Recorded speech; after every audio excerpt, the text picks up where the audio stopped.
So, hello there. Political landscapes don't actually shift very fast, at least not as fast as it does nowadays. If you people identify as conservative or are just someone who goes around on conservative YouTube videos or Twitter or Facebook pages, you might have just noticed a certain type of YouTube videos or posts getting a lot of hate in such bubbles. An article was recently published in the LA Times titled "California's Changing Demographics Will Further Doom Republicans." It starts out with, "Democrats dominate politics in California, and Republicans are doomed for one simple reason: shifting demographics." So yeah, this newfound hate for a certain considered to be mainstream Republican idea seems to be portraying a kind of a mini war that is going on within the conservative movement. Century America, seeing your identity be demeaned. I've lived in this multicultural mess my entire life, and I'm trying to get out of it. And no, I'm not talking about the battle between the Trump conservative and the traditional conservative, because we all know who won that battle. I mean, 90% of Republicans are behind Trump. That's as high it is going to get. The real war that I am talking about is between a certain group of people who think that the only way Republicans can keep hold on power anywhere is by ensuring that the white race is a sizably large population of the American society, and the other group is the conservative we know from ages, the one with just simple ideas of limited government, gun rights and stuff like that. So, if you're not familiar with this apparent war, you might be wondering, isn't the first group some fraction of racist scumbags? But well, I'm very sorry to inform you that those days are gone. This new brand of conservative is actually a renewed effort by the alt-right, yeah, those tiki torch people, to infiltrate the mainstream conservatism. There is a whole new wave of people who do not openly admit to being the part of the alt-right. I mean, their whole job is to make people hop on to their boat and not ignore them just because of their identity, right? These newfound conservatives often call themselves as America First Patriots. Now, who could call them out? Some of these people are very prominent YouTubers with up to a few 100,000 subscribers and many more views. All of them are actually very strongly pro-Trump.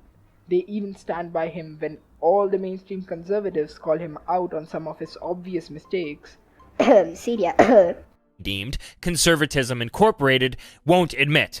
The Washington Post, the LA Times, the New York Times, and all the rest of the mainstream outlets are actually totally okay with not only admitting, but totally boasting about the coming demise of America and the coming demise of conservatism in this country. And this includes the First Amendment, and it definitely includes the Second Amendment.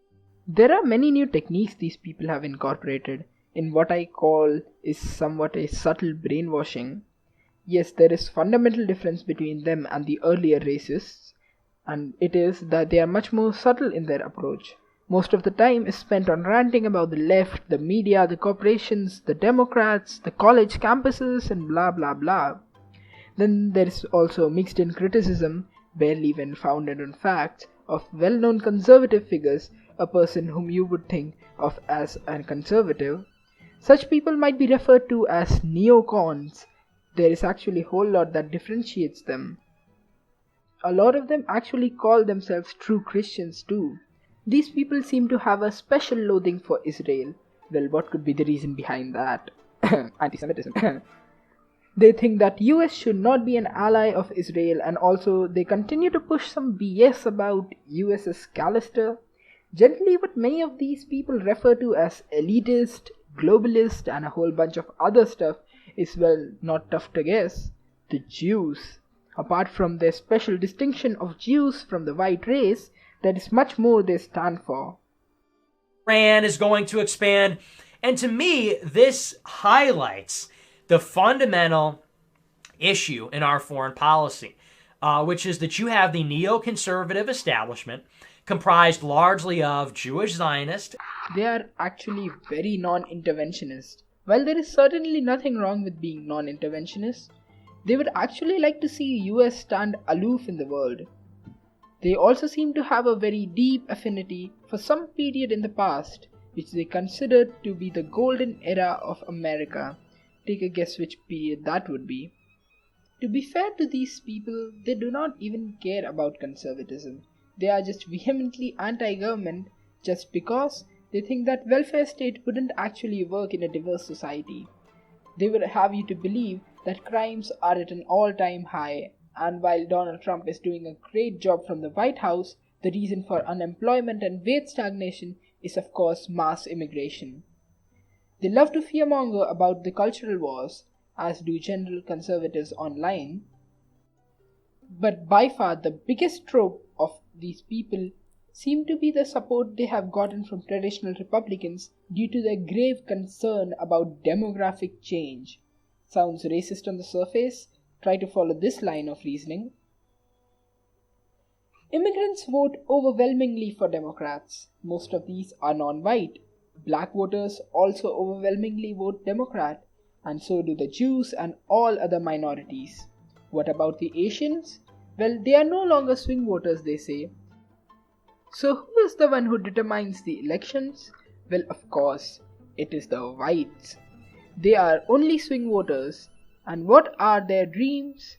It is to have an America with mainly Caucasian immigrants, no refugees, asylees, merit-based immigration or any of that kind of stuff. This will ensure that whites are always the majority race in America. What then? Then we have to get all these whiteys to get to vote Republican as often as blacks vote for Democrats, more than 90% or so. This will ensure a power grip in the hands of the Republicans that can never be broken. This is the part they stress on. In order to keep Republicans in power, we need to shut off all immigration, and or else we will lose our country forever. This sell has been bought by many conservatives who have been fed this BS mixed with a whole bunch of fear-mongering. It is easy to get misguided, especially in these polarized times. The loss of Republicans in a lot of red states has pushed this ideology more and more from the fringes to the center. An example often cited is of the southern states like Georgia, Arizona, Texas, which are slowly turning purple or bluish, mainly because of the Latin American population that has rapidly increased in these states. Also adding salt to the wounds would be the complete slip of the state of Virginia and the loss in Kentucky. In times of loss, demographic change seems to be an easy reason to blame. While conservatives have tried to stay true to their values and push back, they have received heavy backlash from alt-right trolls and their misguided army. Also the fact that the media, entertainment industries and in the academic fields, it has now been made common practice to name a very traditional conservative as racist. It definitely helps their cause. It would also be interesting to see how this all plays out. And this is the reason why this civil war in conservatism is happening, and why it's just, and why we must win this civil war. Hey guys, if you liked the video, please share it and also subscribe to this channel. See you next time.